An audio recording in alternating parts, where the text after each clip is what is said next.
ان الحمد للہ نحمده ونستعینه ونستغفره ونعوذ باللہ من شرور انفسنا ومن سیئات اعمالنا من يهده الله فلا مضل له ومن يضلل فلا هادي له واشهد ان لا اله الا الله وحده لا شريك له واشهد ان محمدا عبده ورسوله اما بعد فان خیر الحدیث کتاب اللہ وخیر الہدی ہدی محمد صلی اللہ علیہ وآلہ وسلم وشر الامور محدثاتها وکل محدثۃ بدعہ وکل بدعۃ ضلالہ وکل ضلالۃ فی النار۔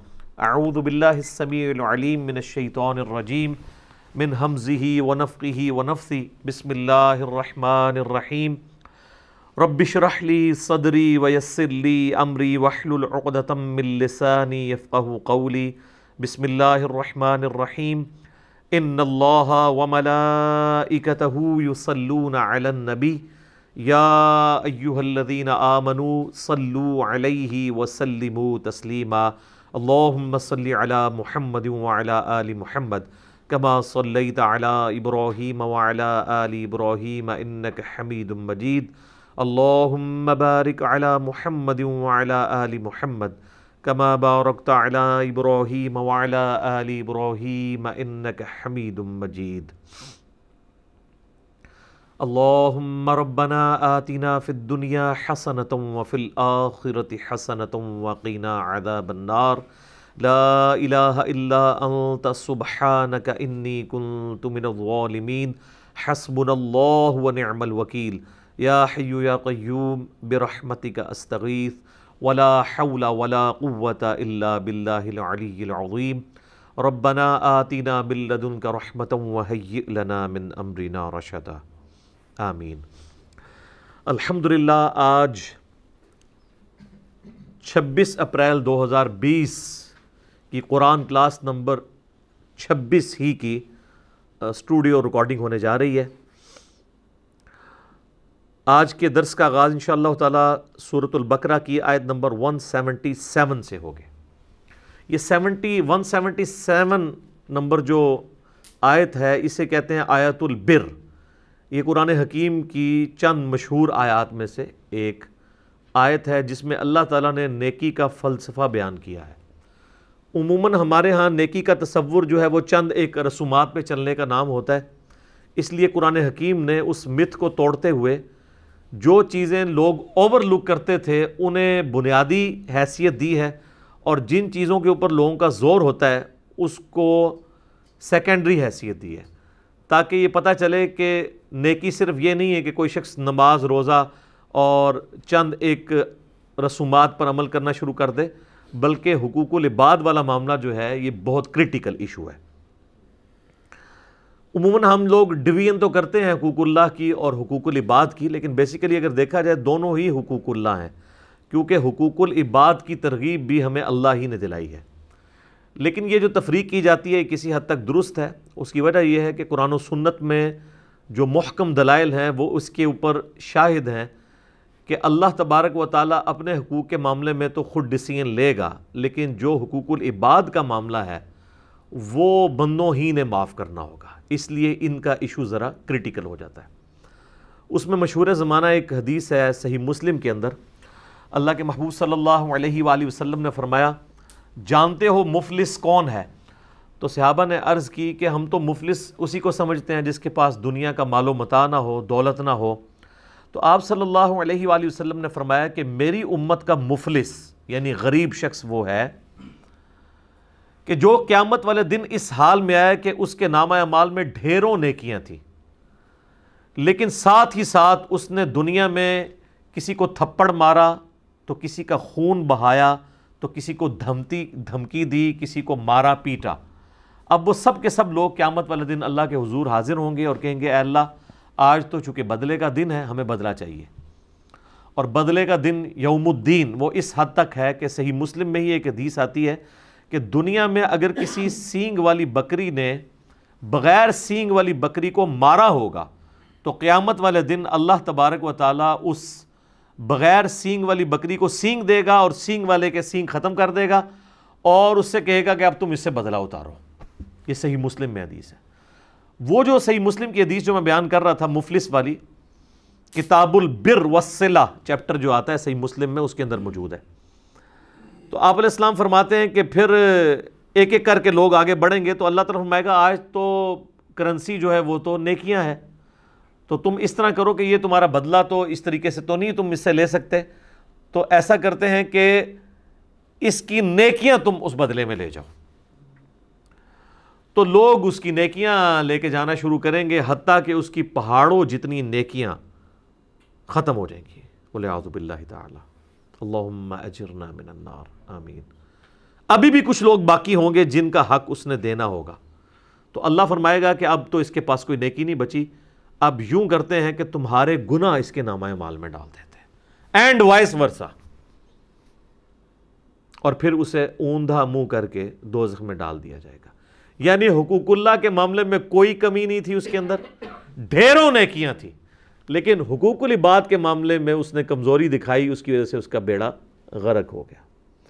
اسی لیے آپ دیکھیں کہ سورہ نساء کے اندر اللہ تعالیٰ فرماتا ہے جو لوگ یتیموں کا مال ناحق ہڑپ کر رہے ہیں وہ اپنے پیٹوں میں دوزخ کی آگ بھر رہے ہیں. دنیا میں اس آگ کا پتہ نہیں چلے گا. دنیا میں تو چونکہ فزیکل لاز ایکٹیو ہیں، اگر آپ اپنی زبان کے اوپر انگارہ رکھیں تو جل جائے گی، حرام کا مال زبان پر رکھیں تو نہیں جلے گی. بلکہ لوگ تو کہتے ہیں حرام کھانے کا زیادہ ہی مزہ آتا ہے. لیکن آخرت کی زندگی کے اندر دنیا میں جس نے حرام اپنے پیٹ میں ڈالا ہوگا وہ اللہ تعالیٰ اسے حکم دے گا وہ آگ بن جائے گی. بلکہ بخاری مسلم میں تو آتا ہے کہ وہ خوفناک قسم کے اژدہا اور سانپ کی شکل اختیار کر لیں گے. اسی کا مال و دولت جو حرام طریقے سے اس نے کمایا ہوگا یا حلال طریقے سے کمایا لیکن اس کی زکوٰۃ ادا نہیں کی. تو اب وہ نیکی کا جو فلسفہ ہے وہ آیت البر کے اندر بیان ہو رہا ہے. اعوذ باللہ من الشیطان الرجیم، بسم اللہ الرحمن الرحیم. سورۃ البقرہ آیت نمبر 177. لیس البر ان تولوا وجوہکم قبل المشرق والمغرب. نیکی صرف یہ نہیں ہے کہ تم اپنا رخ مشرق یا مغرب کی طرف کر لو. بیسیکلی یہودیوں کو ٹونٹ کیا جا رہا ہے نا. پیچھے پس منظر میں ہم تحویل قبلہ کا مضمون کور کر چکے ہیں. انہوں نے ایک لکیر پیٹنا شروع کر دی تھی کہ جب تک ابراہیمی قبلے کی طرف مسلمان نہیں گئے تھے تو یہ کہتے تھے کہ یروشلم تو ابراہیمی قبلہ ہے ہی نہیں ہے، لیکن آپس میں چیما گوئیاں کرتے تھے. جب اللہ تعالیٰ نے قبلہ یروشلم کی بجائے خانہ کعبہ کر دیا تو پھر انہوں نے اوپنلی یہ کہنا شروع کر دیا کہ یہ کیا ہوا، ابھی تک تو تم ہمارے قبلے کی طرف نماز پڑھ رہے تھے، اب تم نے اپنا قبلہ بدل لیا. حالانکہ وہ اندر سے ہی جانتے تھے کہ ابراہیمی قبلہ جو ہے وہ خانہ کعبہ ہے. قبلہ اول بھی کعبہ ہے، قبلہ آخر یعنی فائنل قبلہ بھی کعبہ ہے. قبلہ اوسط درمیانی پیریڈ کے لیے جو صحیح بخاری میں آتا ہے 17 مہینے تک کے لیے وہ بیت المقدس جسے یروشلم بھی کہتے ہیں، ایلیا بھی کہتے ہیں، اور بعد میں وہاں پہ حضرت عمر کے دور میں مسجد اقصیٰ بھی بن گئی. ویسے جو اس کو مسجد اقصیٰ احادیث کے اندر آیا ہے یا قرآن حکیم میں سورہ بنی اسرائیل میں، اس سے مراد دور کی مسجد ہے. تو اللہ تعالیٰ ہمارا یہ کوئی نیکی صرف یہ نہیں ہے کہ آپ کا رخ مشرق کی طرف ہے یا مغرب کی طرف. اللہ کو کیا فرق پڑتا ہے؟ پہلے آیات گزر چکی ہیں نا کہ تم جس طرف بھی رخ کرو گے اللہ کا چہرہ پاؤ گے. اللہ کو تو فرق نہیں پڑتا. اور واقعی دنیا میں بھی آپ دیکھ لیں، یعنی ہم سب کانٹیننٹ کے لوگوں کا جو قبلہ ہے وہ مغرب کی جانب ہے، لیکن اگر آپ یورپ میں چلے جائیں، افریقہ میں چلے جائیں تو ان کا قبلہ مشرق کی جانب ہے، کیونکہ سینٹر میں آ جاتا ہے نا خانہ کعبہ شریف. تو خانہ کعبہ شریف سے جو پرلی طرف لوگ آباد ہیں وہ مشرق کی طرف منہ کرتے ہیں، جو اس طرف لوگ آباد ہیں وہ مغرب کی طرف منہ کرتے ہیں. تو اللہ کو تو فرق نہیں پڑتا. نیکی صرف یہ نہیں ہے کہ تم اپنا چہرہ مشرق یا مغرب کی طرف کرو، وَلَٰكِنَّ الْبِرَّ، بلکہ نیکی یہ ہے. اب گنتے جائیں جناب چیزیں. من آمن باللہ، جو کوئی ایمان لائے اللہ پر، والیوم الآخر، اور قیامت کے دن پر. اللہ پر ایمان لانا کافی نہیں جب تک آخرت کو نہیں مانیں گے کہ اللہ نے پوچھنا بھی ہے. ویسے تو مزے ہی مزے ہیں، اگر اللہ نے پوچھنا نہ ہو تو اللہ کو ماننے یا نہ ماننے سے کوئی فرق نہیں پڑتا. آج آپ دنیا میں کسی کو آفر دینا کہ اللہ کو مان لو تو جنت ملے گی، نہ مانو تو کچھ نہیں ہوگا. لوگ کہیں گے ٹھیک ہے جی ادھر ہی جنت بنا لیتے ہیں. اصل چیز ہے آخرت کی جواب دہی. جو ایمان لائے اللہ پر اور آخرت کے دن کی جواب دہی کے اوپر، والملائکتی اور فرشتوں پر، والکتاب اور کتابوں پر، والنبیین اور تمام انبیاء پر. یہ تو ہوگی بنیادی ایمانیات. اللہ پر ایمان، آخرت پر ایمان، فرشتوں پر ایمان، کتابوں پر ایمان اور ایمان بالرسالت. ویسے تو یہ مین 3 کیٹیگری میں فال کرتی ہیں چیزیں جو ہم کہتے ہیں عقائد ثلاثہ ہیں مسلمانوں کے: عقیدہ توحید، عقیدہ رسالت اور عقیدہ آخرت. عقیدہ توحید کے اندر ہی فرشتوں پہ ایمان بھی آتا ہے، ظاہر ہے کہ اللہ تعالیٰ نے وہ نمائندے مقرر کیے ہوئے ہیں، سب کیٹیگری میں فال کر جاتی ہیں. عقیدہ رسالت کے اندر ہی کتابوں پہ ایمان آتا ہے کیونکہ کتابیں انبیاء پہ ہی نازل ہوتی ہیں. یعنی اگر آپ بڑی بڑی 3 کیٹیگریز بنائیں نا تو تمام اسلامی عقائد انہی 3 کیٹیگریز کے اندر فال کرتے ہیں. یا وہ عقیدہ توحید سے ریلیٹڈ ہوں گے، یا عقیدہ رسالت سے، یا عقیدہ آخرت سے. اب اگر ہم عذاب قبر کی بات کریں تو یہ عقیدہ آخرت کے اندر آتا ہے کیونکہ یہ دنیا کی زندگی کے بعد کی چیزیں ہیں. اور جتنی شریعت ہے وہ عقیدہ رسالت کے اندر فال کرتی ہے کہ نبی علیہ السلام نے جو پیٹرن آف لائف دیا ہے اس کے مطابق آپ نے زندگی گزارنی ہے. وَآتَ الْمَالَ عَلَى حُبِّهِ ذَوِي الْقُرْبَى وَالْيَتَامَى وَالْمَسَاكِينَ وَابْنَ السَّبِيلِ، اور مال خرچ کرنا اس کی محبت میں اپنے قریبی رشتہ داروں پر، یتیموں پر، مساکین پر اور مسافروں پر. وَالسَّائِلِينَ وَفِي الرِّقَابِ، اور جو غلام آزاد کرنے کے لیے اور مانگنے والوں کے لیے، جو لوگ آ جائیں خود مانگنے کے لیے ان پر خرچ کرنا، اور گردنیں چھڑانے کے لیے، غلام آزاد کرنے کے لیے. اچھا، اب یہ جو علی حبی ہی ہے نا، اس میں ہا کی ضمیر اللہ کی طرف بھی جا سکتی ہے کہ اللہ کی محبت میں کوئی شخص مال خرچ کرے اپنے رشتہ داروں پر، یتیموں پر، مسکینوں پر، مسافروں پر اور سوال کرنے والے اور غلام چھڑانے کے لیے. اور ہا کی ضمیر جو ہے وہ مال پہ بھی جا سکتی ہے کہ مال کی محبت کے باوجود اس کی محبت میں، مال کی محبت میں ہوتے ہوئے بھی مال خرچ کرنے کے لیے تیار ہو جائے. یعنی دل میں تو ہر ایک بندے کے مال کی محبت ہے نا، اس محبت کی پرواہ نہ کرے جو مال کے ساتھ اس کا شغف ہے، مال سے محبت رکھنے کے باوجود مال اللہ کی راہ میں دے دے. تو کیا وہ ثابت کرے گا کہ مجھے اللہ کی محبت جو ہے وہ مال کی محبت سے بڑھ کر ہے؟ اب ترتیب اللہ تعالیٰ نے لگائی ہے ایسی جو پنچ کرنے والی ہے. سب سے پہلے رشتہ داروں کا نمبر، کیونکہ رشتہ داروں کو دینا یہ سب سے مشکل کام ہے. رشتہ داروں کو پھلتا پھولتا دیکھنا یہ شیطان نہیں برداشت کرنے دیتا.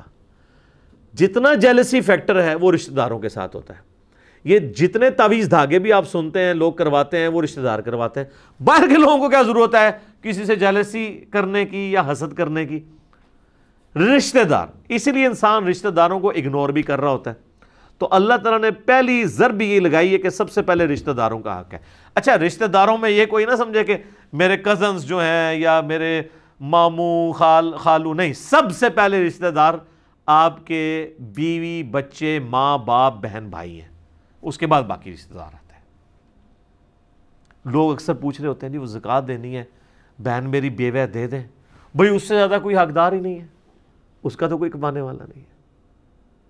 بھائی کو دے دیں، بالکل دے سکتے ہیں. سب سے زیادہ حقدار وہ لوگ ہیں. اس کے بعد یتیم، ظاہر ہے یتیموں کا کوئی سرپرست نہیں ہے، مشکل ہے ان کے لیے زندگی گزارنا. مساکین جو بالکل غربت کی، جس کو آپ کہتے ہیں نا کہ وہ سطح غربت سے نیچے کی زندگی گزار رہے ہیں. اور مسافر. اب یہ مسافر والا معاملہ آج کل ذرا سمجھنا مشکل ہے. آپ ذرا آج سے 100 سال پہلے چلے جائیں نا تو پھر آپ کو یہ بات سمجھ آئے گی کہ جو لوگ سفر پر نکلتے تھے دوسرے ملکوں کے سفر پر، اس وقت تو ملکوں کی باؤنڈریز بھی ایسا نہیں بنی تھی. آپ کو پتہ ہے کہ ملکوں کی باؤنڈریز جو ہے نا یہ 20ویں صدی کی بدعت حسنہ ہے. اس سے پہلے ملک نہیں ہوتے تھے. جب سلطنت عثمانیہ ٹوٹی ہے اور جنگیں عظیم ہوئی ہیں، اس کے بعد یہ ملکوں کی ڈویژن اور یہ ویزے شروع ہیں، ورنہ لوگ پہلے خانہ بدوشی کی زندگی گزارتے تھے. آج بھی اگر یہ ملکوں کی باؤنڈریز ختم کر دی جائے نا تو دنیا سے غربت ختم ہو جائے. اب کتنے ٹیلنٹڈ لوگ ہیں جن کے پاس یہ ٹیلنٹ نسل در نسل موجود ہے کہ وہ زمین میں زراعت کا کام کر سکتے ہیں, لیکن غریبوں کے پاس زمینیں نہیں ہیں. ایسے کئی لوگ ہیں. اب ایسے لوگ کئی انڈیا میں آباد ہیں, اگر وہ پاکستان میں آ جائیں, ان کو نیشنلٹی یہاں کی مل جائے, کم از کم مسلمانوں کو, ویسے تو ہندوؤں کو بھی دینے میں کوئی حرج نہیں ہے تالیف قلب کے لیے, تو یہاں پہ آ کے آبادی کر سکتے ہیں, ہماری اکانومی کو بہتر کر سکتے ہیں. پاکستان کے اندر کئی علاقے ایسے موجود ہیں جہاں پہ زراعت کی جا سکتی ہے, صرف وہاں تک ایک نہر پہنچانے کی دیر ہے. تو آپ دیکھیں, یہ جب تک نہری نظام نہیں تھا پاکستان انڈیا میں بنا ہوا تو یہ اتنی ہریالی نہیں تھی یہاں پہ. اب تو آپ دیکھیں جناب, کایا پلٹ گئی ہے جب سے یہ سسٹم بنا ہے ان 100 سالوں کے اندر. آج بھی آپ دیکھ لیں, دنیا رو پیٹ رہی ہے. سب سے محفوظ ترین علاقے صحت کے پوائنٹ آف ویو سے, رزق کے پوائنٹ آف ویو سے, موسم کے پوائنٹ آف ویو سے یہی ہیں. انڈیا, پاکستان, بنگلہ دیش, یہ پورا ایک ریجن. تو پہلے جو لوگ سفر اختیار کرتے تھے تو سفر میں اگر آ کے قافلے کو کسی نے لوٹ لیا تو وہ اگر نکلے ہوئے 6 مہینے کے سفر کے اوپر, ظاہر ہے کم از کم تو اتنے ہوتے تھے سفر. یہاں سے جو حج کرنے جاتے تھے 4 مہینے جانے کے لگتے تھے, 4 مہینے آنے کے. ایک حج کے موقع پہ نکلتے تھے نا تو اگلے حج کے موقع پہ وہ حج کر کے واپس آتے تھے. اسی لیے تو وہ رشتہ داروں سے گلے لگ کے تو رو کے جاتے تھے, پتہ نہیں واپس آنا ہے کہ نہیں آنا, اور وہ واپس آئے نا پیچھے کو مر جائے. تو ویسے پہلے حج بڑا مشکل تھا. 4 مہینے کا سفر کدھر, اور آج 4 گھنٹے کی فلائٹ ہے اسلام آباد سے جدے کی, اور کوئی تکلیف نہیں ہے. ذرا سی آنکھ لگتی ہے تو جناب جدہ آ جاتا ہے. اور 4 مہینے آپ نے سواری پہ سفر کرنا ہے, یا اگر کوئی سپوز بحری جہاز میں بھی جاتا تھا 2 ہفتے تو لگ ہی جاتے تھے. اور اس میں کئی لوگوں کو سی سکنس ہو جاتی تھی, کیونکہ سمندر کی ایک خاص سمیل ہے مچھلیوں کی وجہ سے, وہ لوگوں کے دماغ کو چڑھ جاتی ہے. کئی لوگوں کے ساتھ ایسا ہوتا ہے, وہ پورے راستے 2 ہفتے تک الٹیاں کرتے جاتے تھے. تو ایسے بھی اگر 2 ہفتے آپ کو ایک جگہ پہ قید کر دیا جائے, ابھی یہ کورونا کی وجہ سے لوگ قید ہیں, تو آپ دیکھیں کتنی مشکل زندگی ان کے لیے ہوئی ہے. تو لوگ اس طرح وہ مشکل کی, تکلیف کی زندگی گزارتے تھے. آج کے دور کو نہ دیکھیں, جب انٹرنیٹ ہے تو آپ آج جناب تھوڑے پیچھے ٹوٹی کٹ دی نا نیٹ والی, ایک دن نہیں تھوڑا لنگنا. آپ امیجن کریں نیٹ بند ہو جائے. وہ کسی نے پرائم منسٹر کو مشورہ دیا تھا, آپ نے لوگوں کو گھر میں رکھنا ہے تو مفت انٹرنیٹ کا کنیکشن دے دیں ان کو, نہیں نکلیں گے باہر. ٹھیک ہے, تو اس زمانے کی بات ہو رہی ہے, آج سے 100 سال پہلے, کوئی پرانی بات بھی نہیں ہے. تو قرآن کے نزول کو آلموسٹ 1400 سال گزر چکے ہیں. اگر آپ 1400 سال میں دیکھیں تو صرف یہ 100 سال ڈیفرنٹ ہے. پہلے 1300 سال تو وہی ہیں جو ہم ڈسکس کر رہے ہیں اس میں. مسافر, اب جس مسافر کی جیب کٹ گئی ہے تو وہ تو آ گیا, اب زکوٰۃ لینے کے قابل ہو گیا ہے, اس کی پلے تو کوئی شے نہیں ہے. تو اسی لیے یہ ترغیب دلائی گئی ہے کہ مسافروں کو دینا ہے. کو مسافر واقعی ضرورت مند ہو سکتا ہے, اب وہ ایزی لوڈ تو نہیں کروا سکتا گھر سے اگر جیب کسی کی کٹ گئی ہے. تو یہ تو آج کے زمانے کی بات ہے. ایون آج بھی جن لوگوں کو ٹیکنالوجی کی خبر نہیں ہے, یا جن لوگوں کو پیچھے کوئی سپورٹ کرنے والا نہیں ہوتا, دوسرے شہروں میں آتے ہیں خریداری کے لیے, جیب کٹ گئی ہے, ان کے پاس بیچاروں کے پاس واپسی جانے کا کرایہ بھی نہیں ہوتا. جینون ایشو بھی آ جاتا ہے. بعض اوقات تو خیر لوگ ایسے ہیں جو روزانہ ہی کرایہ مانگ رہے ہوتے ہیں, وہ تو ایک پروفیشنل ہے, ان کی بات نہیں ہو رہی ہے. تو اس کا بڑا آسان طریقہ میں اکثر بتاتا ہوں کہ اگر کوئی اس طرح کا بندہ آپ کو مل جاتا ہے نا, جو کہتا ہے میں نے فلاں جگہ جانا ہے, تو اسے پیسے دینے کی بجائے نا اسے ٹرین میں یا بس میں بٹھائیں. ٹھیک ہے, تو اور ٹرین والے جہاں سے ٹکٹ لینے والا ہے اس کو بھی بتا دیں ٹکٹ واپس کرے تو پھاڑ دینا ہے اور پیسے تو نے رکھ لینے ہیں. اور کنڈکٹر کو بتا دیں کہ اگر یہ ٹکٹ واپس کر کے اترے تو پیسے تیرے, اس کو نہیں دینے, تاکہ جینون پتہ چل جائے. بعض اوقات وہ لے کے چڑھ جاتے ہیں, پھر کنڈکٹر کے ساتھ تھوڑی کر کے آگے جا کے اتر جاتے ہیں, پیسے اپنی جیب میں ڈال دیتے ہیں. تو بجائے یہ کہ ان کے ہاتھ میں پیسے دینے کے, ان کو اس طریقے سے اکوموڈیٹ کیا جائے. اور سائلین جو ہیں, واقعی جو مانگنے والے ہیں, اب وہ مانگنے والا پروفیشنل نہ ہو, وہ ظاہر آج کی ڈیٹ میں ذرا مشکل ہوتا ہے جج کرنا ایک عام بندے کے لیے. جو لوگ تھوڑے سے یعنی اس ایشو کے ساتھ وابستہ ہیں, یا جو آپ سمجھ لیں مارکیٹ کے اندر بیٹھے ہیں, وہ تو روزانہ شکلیں دیکھ دیکھ کے ان کو پتہ چل گیا ہوتا ہے کہ یہ تو روزانہ مانگنے آتے ہیں. تو ایسے لوگوں کو تو اسلام کہتا ہے آپ نے ڈسکریج کرنا ہے، پروفیشنل بیگرز کو ڈسکریج کرنا ہے۔ ڈسکریج کرنے کا یہ مطلب نہیں ہے کہ ان کو صلواتیں سنانی ہیں، بلکہ وہ آگے جائے گا، بنی اسرائیل میں آ جائے گا کہ تم نے جھڑکنا نہیں، اگر کسی کو نہیں دینا تو اس کو جھڑکو مت، بلکہ احسن طریقے سے بات کو ٹال دو۔ کوئی شخص کہتا ہے روٹی کھانی ہے تو روٹی کھلا دیں اس کو، بجائے روٹی کے پیسے دینے کے، تاکہ کم از کم یہ کنفرم ہو جائے کہ اس نے روٹی کھانے کے لیے مانگے۔ وفر رقاب، اور غلام آزاد کرنے کے لیے۔ غلام آزاد کرنے میں تو اس وقت غلامی کا ایک دور تھا، تو اللہ تعالیٰ نے اس چیز کو انکریج کیا کہ غلام کو آزاد کرنے کا اتنا ثواب ہے، حتیٰ کہ آپ دیکھیں گے ہماری کئی ایک عبادات کے کفارے کے طور پر غلام آزاد کرنے کی بات ہوئی ہے۔ روزہ توڑ لیا تو غلام آزاد کرو، قتل خطا ہو گیا کسی سے، جان بوجھ کے نہیں، ایکسیڈنٹل، وہ بھی ایک غلام آزاد کرے گا، دیت تو علیحدہ دے گا، غلام بھی الگ سے آزاد کرے گا۔ اسی طریقے سے قسم توڑ دیا، اس کا کفارہ بھی ہے، ایک غلام آزاد کرے گا۔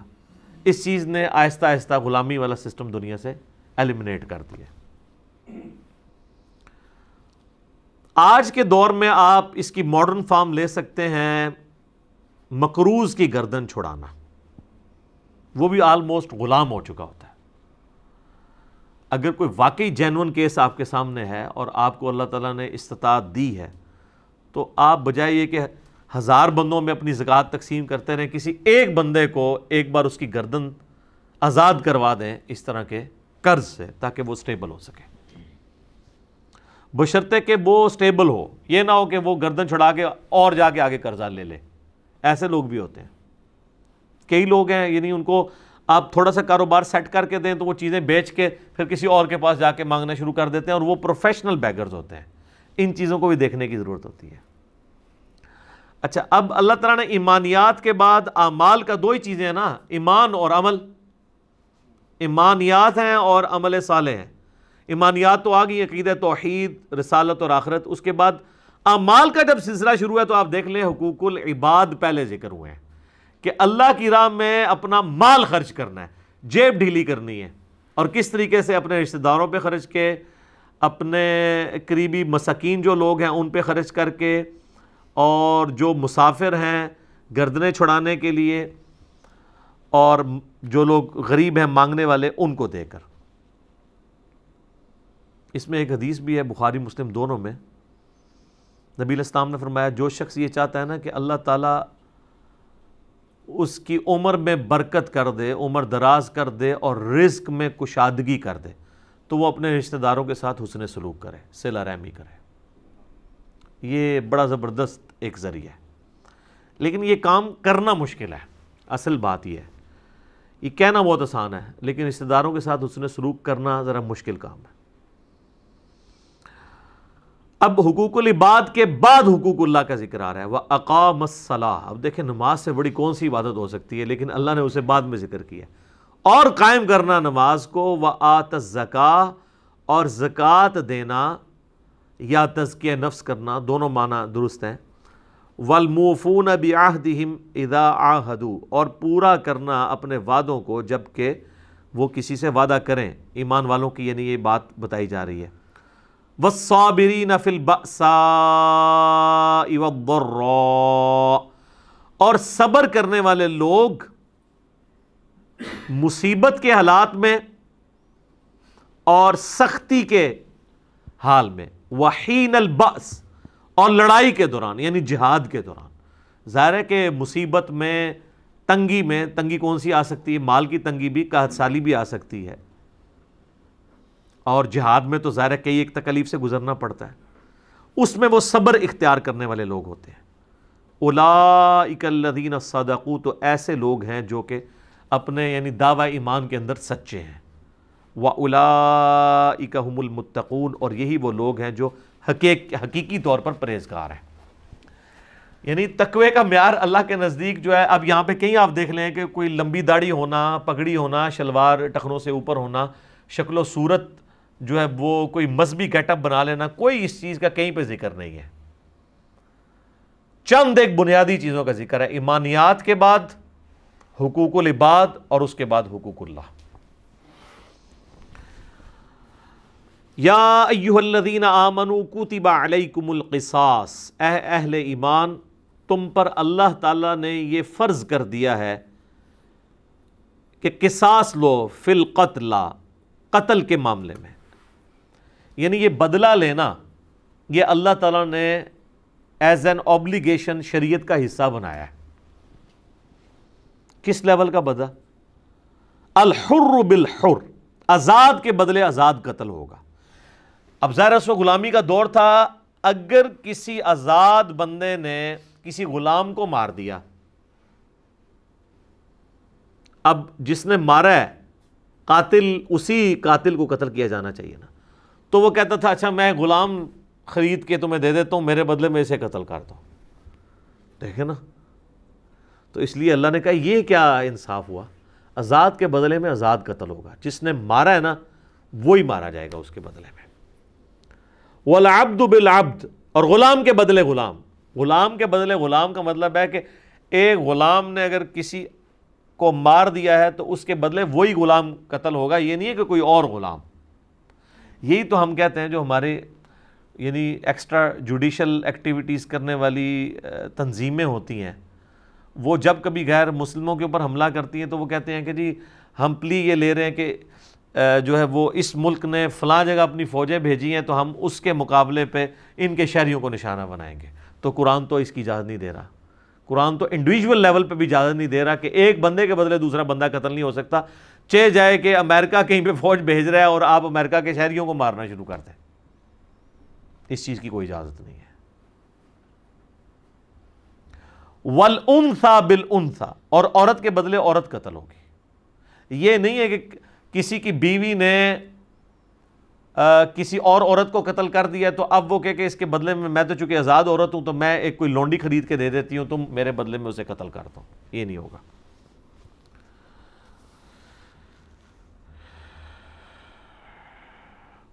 فَمَنْ عُفِيَ لَهُ مِنْ أَخِيهِ شَيْءٌ، اب ایک اللہ تعالیٰ ایک آپشن دے رہا ہے اس حوالے سے، پس جس کو معاف کی جائے اس کی بھائی یعنی مقتول کے وارث کی طرف سے کوئی چیز، فَاتِّبَاعٌ بِالْمَعْرُوفِ، تو اسے چاہیے کہ وہ طلب کر سکتا ہے، مقتول کا وارث جو ہے وہ طلب کر سکتا ہے کیا؟ وَأَدَاءٌ إِلَيْهِ بِإِحْسَانٍ، وہ کیا طلب کرے گا؟ دیت طلب کرے گا، اور وہ جو دیت طلب کرنا ہے وہ ہوگا دستور کے مطابق، یعنی اس کے لیے کوئی چیز مقرر نہیں کی گئی ہے۔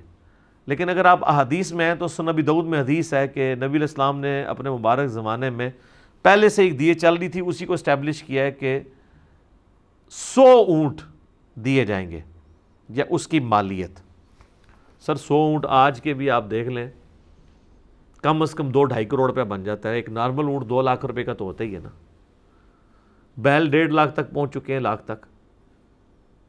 تو اب یہ حکومتیں ہماری کیا کرتی ہیں جی، زخمیوں کے لیے 5 لاکھ اور مرنے والوں کے لیے 25 لاکھ، نہ دیت جو ہے کم از کم ہوگی 2 کروڑ آج کی ڈیٹ میں۔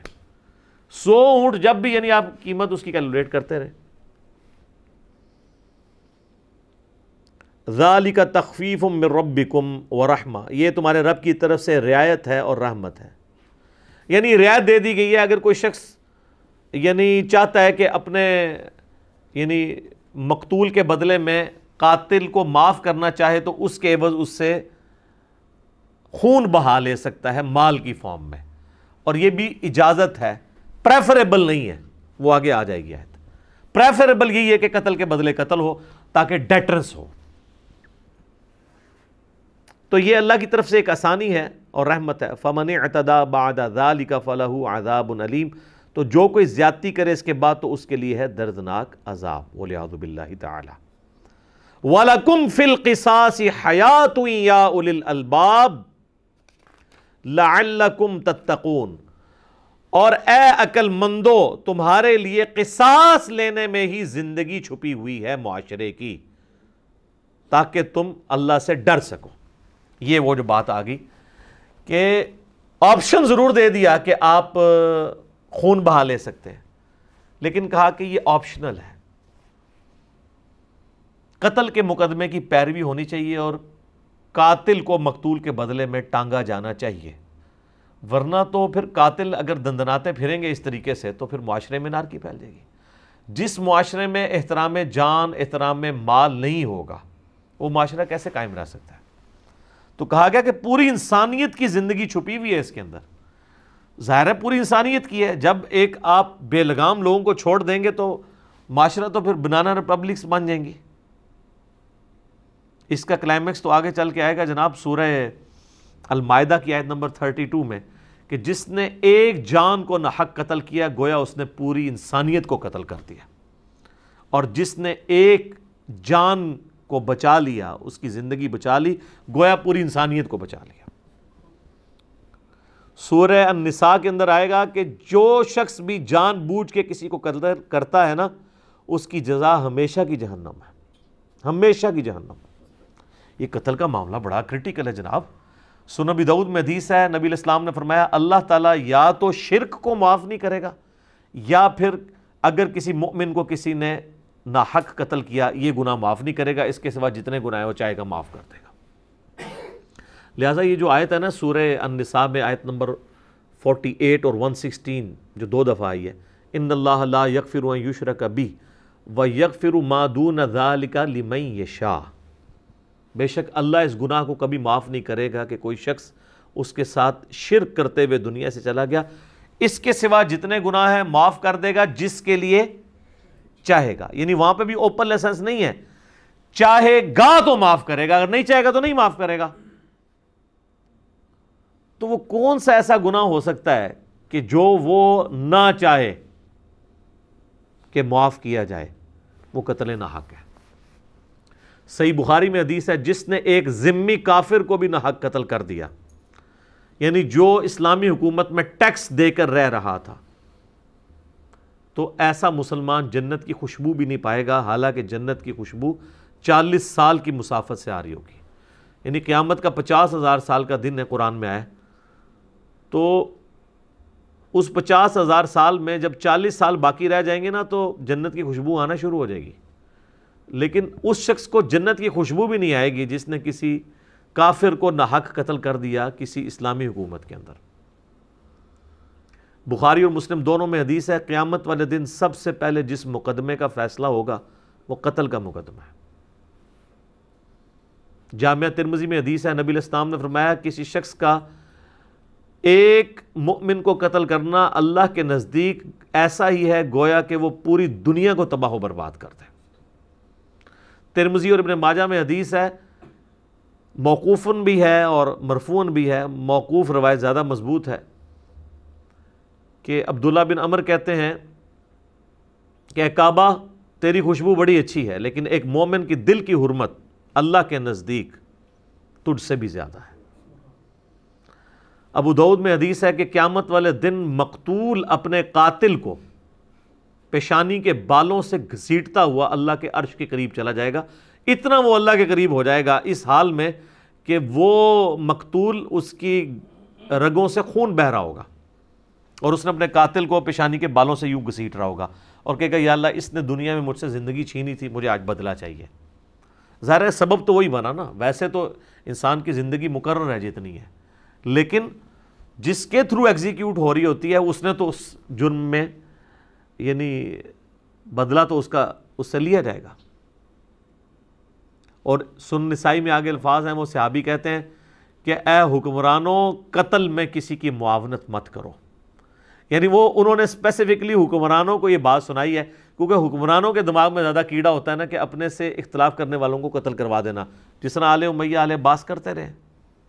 آج تو بڑا مبارک دور ہے، آج کل تو یعنی آپ پرائم منسٹر کو گالیاں بھی نکالتے رہتے ہیں تو وہ کوئی نہیں مارا جاتا بندہ، لیکن جب بادشاہت کا دور تھا اس وقت تو وہ اختلاف رائے پہ بھی قتل کر دیتے تھے۔ تو قتل کے اوپر معاونت نہ کرو، یعنی جو حکمران ہیں ان سے پوچھا جائے گا ایکسٹرا جوڈیشل کلنگ، ماورائے عدالت قتل کے اوپر، یہ بہت سینسٹیو ایشو ہے، لوگ اسے بڑا ہلکا جان رہے ہوتے ہیں، لیکن اللہ تعالیٰ کے حضور یہ بہت ہی سخت معاملہ ہے۔ وَلِعَوْذُ بِاللَّهِ تعالی، اللہ تعالیٰ ہمیں محفوظ رکھے اس معاملے میں، آمین ثم آمین۔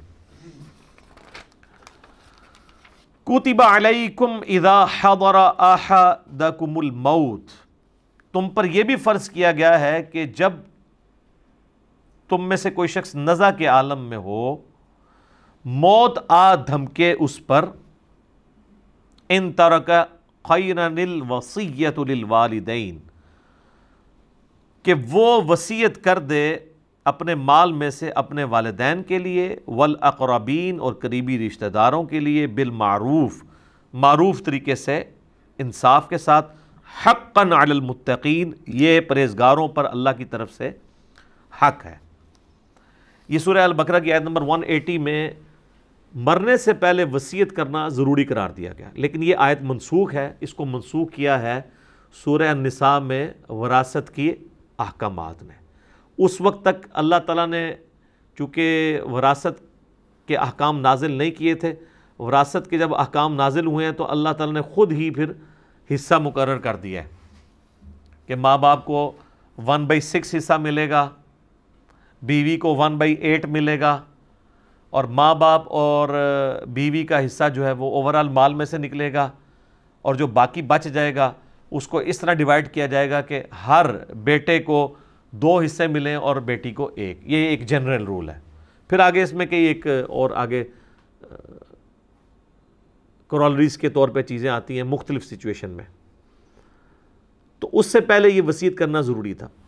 فَمَن بَدَّلَهُ بَعْدَ مَا سَمِعَهُ فَإِنَّمَا إِثْمُهُ عَلَى الَّذِينَ يُبَدِّلُونَ، تو جو کوئی وصیت کو بدل دے سن لینے کے بعد، ظاہر ہے کہ ریٹن میں ہو تو سب سے بہتر ہے، ورنہ لوگ موت کے وقت لوگوں کو گواہ کر دیتے تھے کہ میں یہ کر رہا ہوں، تو اس وقت زبانی کلامی بھی، یہ آج والا معاملہ نہیں ہے کہ لوگ لکھ کے بھی مکر جاتے ہیں، اس وقت تو زبانی بات بھی جو ہوتی تھی وہ کہا جاتا تھا نا مرد کی زبان ہے، وہ واقعی مرد کی زبان ہوتی تھی، پتھر پہ لکیر۔ تو اللہ تعالیٰ مارا ہے کہ مرنے کے بعد اگر کسی شخص نے، یعنی کسی کمیونٹی نے، اس کے رشتہ داروں نے مرنے والے کی وصیت کو بدل دیا تو اس کا گناہ ان کے اوپر ہوگا۔ مرنے والے کا کوئی قصور نہیں، اس نے تو اپنا حق ادا کر دیا۔ ان اللہ سمیع علیم، بے شک اللہ تعالیٰ سننے والا اور علم والا ہے۔ لیکن ساتھ ہی اللہ تعالیٰ نے ایک اس میں چیز ہائی لائٹ کر دی ہے، یہ بھی ہو سکتا ہے کہ جو وصیت کرنے والا ہے وہ زیادتی کر جائے، یعنی کوئی آخری وقت میں اس کا کوئی موڈ آف تھا، ایک بچے کو اس نے محروم ہی کر دیا۔ خیر لیکن یہ تو اب باتیں ختم ہو چکی ہیں نا، اب تو کوئی نہ آگ کر سکتا ہے کسی کو، آگ کرے گا بھی تب بھی اولاد جو ہے وہ اس کو حصہ ملنا ہی ملنا ہے، آگ کرنے سے وہ آگ نہیں ہوتا، پاکستان کے قانون میں بھی نہیں ہوتا۔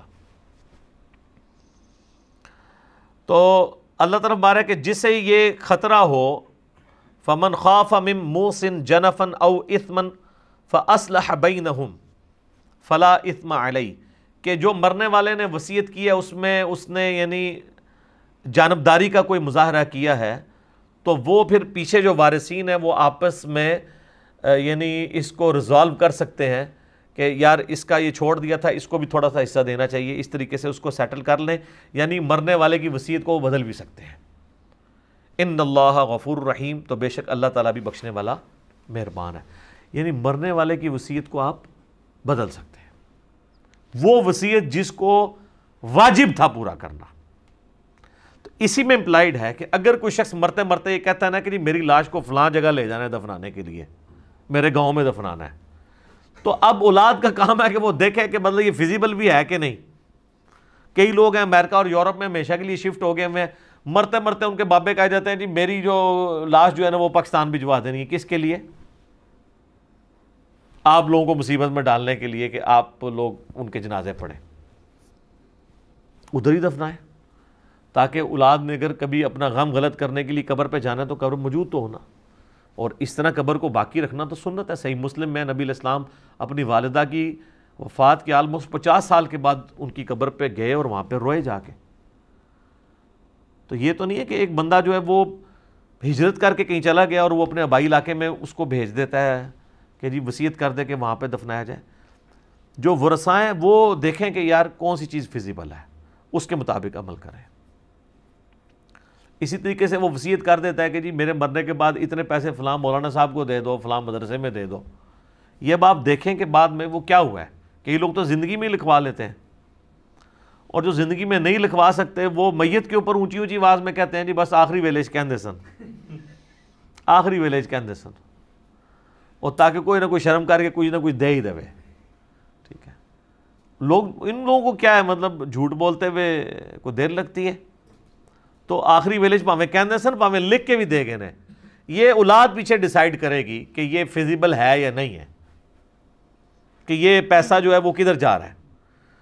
دیکھیں نا جی, آپ پچھلے دنوں جو فیصل عیدی صاحب نے کیا ہے کہ انہوں نے جا کے 1 کروڑ کا چیک جا کے پرائم منسٹر کو پکڑا دیا ہے, یہ خیانت کی ہے انہوں نے. اسلام میں تو اس چیز کی اجازت نہیں ہے. جن لوگوں نے انہیں پیسہ دیا ہے وہ اس لیے دیا ہے کہ وہ ان پہ اعتماد کرتے ہیں کہ ان کے ذریعے چیریٹی میں جائے. یہ تو حکومتوں کے کام ہے کہ این جی اوز کو پیسہ دیں, نہ کہ این جی اوز جو ہیں وہ اپنا پیسہ دیں.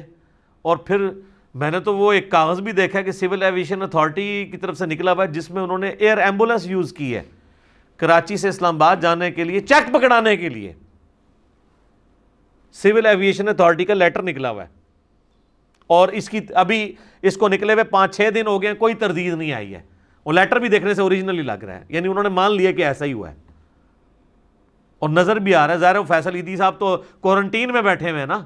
کراچی کا بندہ اگر اسلام آباد پہنچ گیا ہے تو کوئی جن تو نہیں ہے وہاں پہنچا ہے. کراچی کا بندہ جو کراچی میں ہوگا, اسلام آباد میں ہوگا, ٹریفک تو بند ہے, تو کیسے پہنچا ہے وہ؟ اپنی ایئر ایمبولینس لے کے, ٹکٹ یعنی 1 کروڑ کا تو ٹکٹ, وہ 1 کروڑ کا تو وہ چیک دیا انہوں نے, اور جو پیسے خرچ ہوئے ہیں جہاز کے اوپر اپنا جہاز لے کے.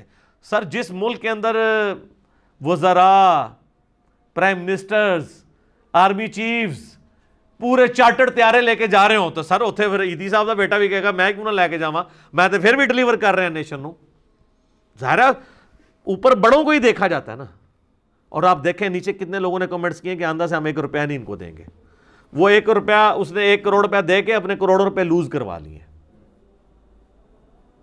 تو اس طرح کی بھی معاملات یعنی مس ہینڈل ہو جاتے ہیں لوگوں سے. تو یہ دیکھنا چاہیے کہ جب کوئی شخص وصیت کرتا ہے, آپ اس کی وصیت کو اس طریقے سے مال جس کام کے لیے دیا گیا اس کام کے لیے وہ استعمال کریں. آپ اس کی اجازت کے بغیر نہیں کر سکتے. اکثر آپ مساجد میں بھی دیکھتے ہوں گے کہ لوگ پیسے دے کے جاتے ہیں اور کہتے ہیں یہ مسجد کے بل کے لیے استعمال کر لیں. ٹھیک ہے, اب جب دیتے وقت اس نے یہ شرط لگا دی ہے نا سر, تو مسجد کے بل کے علاوہ کسی اور چیز کے لیے وہ استعمال نہیں ہو سکتا الا یہ کہ اس سے اجازت لی جائے. وہ لوگ کیوں ایسے کہہ رہے ہوتے ہیں؟ ان کو یہ یقین ہوتا ہے کہ یہ مولانا صاحب اپنی جیب میں استعمال کریں گے, اپنے اوپر لگا لیں گے. کیونکہ اکثر جو تگڑے قسم کے مولوی ہیں وہ تو مسجد کمیٹیاں آ کے پہلے توڑ دیتے ہیں جیسے اسٹرانگ ہوتے ہیں, چندہ اپنے قبضے میں کر لیتے ہیں. پھر کوئی ان کی یعنی ڈکلیئرڈ تنخواہ تو ہوتی ہے 15,000, لیکن جو انڈکلیئرڈ ہے ان کے خرچے بتا رہے ہوتے ہیں کہ یہ 15,000 تو روز کا خرچ کر رہے ہیں. تو کہاں سے کر رہے ہوتے ہیں؟ وہ چندہ ان کے قبضے میں ہوتا ہے. اس لیے جو سمجھدار لوگ ہیں نا وہ چندہ باکس پہ لکھوا دیتے ہیں کہ جی اس میں جو چندہ آپ ڈالیں گے اس کے کلی اختیار ہوں گے خرچ کرنے والوں کو. یہ باپا جانی والوں کے جو آپ چندے دیکھیں گے نا ان کے اوپر یہ عبارت لکھی ہوتی ہے, اور یہ بڑے شرعی طور پہ صحیح لکھی ہوئی ہے انہوں نے, کیونکہ وہ بری الذمہ ہو گئے ہیں. اب آپ نے ڈال دیا تو اس پہ لکھا ہے کہ اس میں جو چیز ڈالیں گے وہ ہمیں فل اختیار ہوگا, ہم اسے جہاں مرضی استعمال کریں. اچھا لفظ کیا استعمال کیا؟ کلی اختیار. کلی چتے ہر شے آ سکتی ہے جناب, کوئی دنیا کی چیز ہے وہ کل بھی آ سکتی ہے. تو اب آپ نے ڈال دیا تو وہ بری الذمہ ہو گئے. ہاں دنیاوی طور پہ بری الذمہ ہو گئے, باقی اللہ کو تو وہ جواب دیں گے کہ وہ کلی میں انہوں نے اگر وہ اپنی ذاتیات اس میں لے آئے ہیں اور دین کے اوپر نہیں لگایا انہوں نے, اور اپنی خدمت کرنے کو دین کی خدمت سمجھ لیا ہے, تو وہ تو اللہ تعالیٰ کو جواب دے ہوں گے. وَلِعَوْذُ بِاللَّهِ تَعَالَى. اچھا میرے بھائیو, اب اگلی جو آیات ہیں رمضان المبارک کے کانٹیکسٹ میں آیات آ رہی ہیں. یہ مسلسل 6 آیات سورۃ البقرہ کی آیت نمبر 183 سے لے کر 188 تک, یہ پورا ایک رکوع ہے. 23 نمبر رکوع سورۃ البقرہ کا, یہ مکمل رمضان المبارک سے ریلیٹڈ ہے. رمضان کے روزوں کو یہ یونیکنس حاصل ہے باقی تمام اسلامی عبادات پہ کہ قرآن حکیم کے اندر حج کا ذکر سکیٹرڈ فارم میں کئی ایک صورتوں میں, سورۃ البقرہ کے اندر ذکر آ جائے گا, سورۃ الحج کے اندر ذکر آ جائے گا, اور صورتوں کے اندر. زکوٰۃ کا ذکر تو پورے قرآن میں سکیٹرڈ ہے, نماز کا پورے قرآن کے اندر سکیٹرڈ ہے, نماز کا طریقہ اور احکام و مسائل بہت کم ڈسکس ہوئے ہیں، لیکن رمضان کے روزے ایک ایسی عبادت ہے کہ جو ایک ہی جگہ پہ قرآن میں آئی ہے اور کہیں اور نہیں آئی ہے، اور اس کے آلموسٹ جتنے موٹے موٹے مسائل ہیں وہ سب کے سب اللہ تعالیٰ نے اس میں کور کر دیے ہیں۔ یہ رمضان المبارک کو باقی ساری عبادات کے اوپر فضیلت حاصل ہے۔ یہ 6 آیات، رکوع نمبر 23 سورۃ البقرہ، آیت نمبر 183 سے لے کر 188 تک۔ یا ایھا الذین آمنوا کتب علیکم الصیام، اے اہل ایمان تم پر روزے فرض کر دیے گئے ہیں، کما کتب علی الذین من قبلکم لعلکم تتقون، جیسا کہ تم سے اگلی امتیں جو گزر چکی ہیں، جو تم سے پہلے گزر چکی ہیں، ان پر فرض کیے گئے تھے تاکہ تم تقوی کی روش اختیار کر سکو۔ رمضان شریف کی آلموسٹ آمد ہے 1441 ہجری میں، اور یہ اللہ کی طرف سے کرامت ہوئی ہے کہ شعبان کے آخری عشرے میں ہماری یہ آیات الحمدللہ رمضان المبارک سے ریلیٹڈ آئی ہیں۔ رمضان المبارک کے جتنے بھی احکامات ہیں کتاب و سنت کی روشنی میں نے بڑی ڈیٹیل کے ساتھ ان کے اوپر ایک لیکچر ریکارڈ کروا دیا ہے، جو کہ آلموسٹ 5 نشستوں میں ہے۔ مسئلہ number 53A، B، C، D اور E، اور ہر نشست آلموسٹ 1.5 گھنٹے کی ہے، جس میں رمضان شریف سے ریلیٹڈ ہر چیز کور کی گئی ہے جو کوئی پوچھ سکتا ہے۔ وہ کلپس بھی میں نے بھائیوں کو بتا دیا ہے، وہ وقتاً فوقتاً رمضان شریف کے پہلے عشرے میں ہی آلموسٹ سارے کے سارے کور کر لیں گے ہم۔ سورۃ البقرہ کا یہ رکوع بھی اس میں کور ہوگا، اس کے بعد بخاری مسلم کی روشنی میں 17 صحیح الاسناد احادیث، اور جو سحری کے افطاری کے احکام و مسائل ہیں، اسی طریقے سے عورتوں کے روزے کی رخصت کیا ہے، مسافر کے روزے کی رخصت کیا ہے، قضاء کا اور کفارے کا کیا معاملہ ہے، مریض سے ریلیٹڈ کیا چیزیں ہیں، ٹیکہ لگانے سے روزہ ٹوٹتا ہے نہیں ٹوٹتا، جتنے بھی جدید اور قدیم فقہی احکام و مسائل ہیں آلموسٹ 40 کے قریب ہیں جو اس میں ہم نے کور کیے ہیں۔ ایک حدیث کا انٹرنیشنل نمبر اس میں بتایا ہے، تو وہ انشاءاللہ ہمارے یوٹیوب چینل کے اوپر تو آلریڈی اپلوڈڈ ہیں، دوسرے جو ہمارے ان آفیشیل یوٹیوب چینلز ہیں ان کے اوپر سے خصوصاً مسلم اونلی سے وہ انشاءاللہ اپلوڈ ہوں گے، اور ہمارے فیس بک جو ہے انجینئر محمد علی مرزا، اس کے اوپر یہ انشاءاللہ تعالیٰ ساتھ ساتھ اپلوڈ ہوں گے۔ آپ کو واٹس ایپ گروپس میں بھی انشاءاللہ تعالیٰ وہ کلپس آنا شروع ہو جائیں گے انشاءاللہ تعالیٰ۔ حصول برکت کے لیے میں 2-3 حدیثیں بیان کر دیتا ہوں۔ بخاری اور مسلم دونوں کی حدیث ہے کہ نبی صلی اللہ علیہ وآلہ وسلم نے فرمایا، جب رمضان کا مہینہ آتا ہے تو اللہ تعالیٰ جنت کے دروازوں کو کھول دیتا ہے اور جہنم کے دروازوں کو بند کر دیتا ہے، اور سرکش شیاطین کو قید کر دیتا ہے۔ تمام شیاطین نہیں، سرکش شیاطین۔ ایک اور حدیث ہے، نبی علیہ السلام نے فرمایا، یہ بھی حدیث بخاری و مسلم دونوں میں ہے، کہ رمضان المبارک میں اللہ تعالیٰ نیکیوں کا ثواب آلموسٹ 10 گنا سے 700 گنا تک بڑھا دیتا ہے، اور اللہ تعالیٰ فرماتا ہے کہ روزہ خاص میرے لیے ہے اور میں ہی اس کی جزا دوں گا۔ اور ایک ترجمہ یہ بنتا ہے، روزہ خاص میرے لیے ہے اور میں ہی اس کی جزا ہوں، کیونکہ روزہ وہ عبادت ہے جو جب تک کوئی شخص ایکسپوز نہ کرے نا، آپ کسی کو جج نہیں کر سکتے۔ نماز تو فزیکلی پڑھتا ہوا نظر آ جائے گا، تو روزہ ایک ایسی عبادت ہے جو خاص میرے لیے ہے اور میں ہی اس کی جزا دوں گا۔ بخاری مسلم میں ایک حدیث یہ بھی موجود ہے، نبی علیہ السلام نے فرمایا کہ ایک جنت کا دروازہ ہے جس کا نام ہے الریان، وہ خاص ان لوگوں کے لیے ہے جو رمضان المبارک کے روزے رکھنے والے ہیں، کہ وہ اس دروازے سے داخل ہوں گے۔ پھر بخاری اور مسلم کی ایک اور حدیث ہے، نبی علیہ السلام نے فرمایا، جس نے ایمان اور احتساب کے ساتھ رمضان المبارک کے روزے رکھے، ایمان اور احتساب یعنی ایمان کے ساتھ اور احتساب ہے اصلاح نفس کی کوشش پلس ثواب کی نیت خالصتاً اللہ کے لیے، تو اللہ تعالیٰ اس کے پچھلے سارے گناہ معاف فرما دے گا۔ جس نے ایمان اور احتساب کے ساتھ رمضان المبارک کی راتوں کا قیام کیا، اللہ تعالیٰ اس کے پچھلے سارے گناہوں کو معاف کر دے گا۔ جس نے ایمان اور احتساب کے ساتھ شب قدر کا قیام کیا، اسے پچھلے سارے گناہ اللہ تعالیٰ معاف کر دے گا۔ اور یہ میں نے سب سے آسان طریقہ اس میں بتایا کہ آپ ایٹ لیسٹ عشاء اور فجر کی نماز کا اہتمام کریں کہ کوئی رکعت فوت نہ ہو۔ صحیح مسلم میں حدیث ہے، ایک تابعی کہتے ہیں میں مسجد میں بیٹھا تھا، مسجد نبوی کے اندر، حضرت عثمان غنی رضی اللہ تعالیٰ عنہ علیہ السلام کا دور تھا، تو مغرب کی نماز کے تھوڑی دیر بعد حضرت عثمان مسجد میں آ گئے اور مجھے انہوں نے کہا کہ بیٹا میں نے نبی علیہ السلام سے یہ خود سنا تھا کہ جو شخص عشاء کی نماز جماعت سے ادا کر لے گویا اس نے آدھی رات کا قیام کیا، اور جو فجر بھی جماعت سے پڑھ لے گویا اس نے پوری رات کا قیام کیا۔ تو یعنی وہ بتانا چاہ رہے تھے کہ میں عشاء کی نماز سے اتنی دیر پہلے مسجد میں اس لیے آ گیا ہوں تاکہ عشاء کی جماعت چھوٹے نہ۔ آج کل تو مشکل نہیں ہے کیونکہ ہم لوگ تو رات کو سوتے ہی 12 بجے کے بعد ہیں، ان زمانوں میں لوگ بڑے جلدی سو جاتے تھے، اسی لیے مغرب کے بعد سونے کی ممانعت بھی آئی ہے۔ پورے دن کی مزدوری فجر کے وقت اٹھے ہوئے ہوتے تھے، عشاء اتنی مشکل ہو جاتی تھی، اسی لیے تو ہے بخاری مسلم میں کہ منافقین پہ 2 نمازیں بھاری ہیں، فجر اور عشاء کی، اور خصوصاً عشاء کے لیے بھی آیا بخاری مسلم میں کہ اگر یہ جان لیتے تو اپنے سرین کے بل گھسٹتے ہوئے آتے ہیں مسجد کے اندر۔ اور فجر کے بارے میں سنن نسائی میں آیا کہ میرا دل کرتا ہے ان لوگوں کے گھروں کو آگ لگا دوں جو مسجد میں نماز نہیں پڑھتے، فجر کی نماز کے بارے میں بھی، اور بخاری مسلم میں یہ الفاظ جو ہیں وہ عشاء کی نماز کے بارے میں بھی آئے۔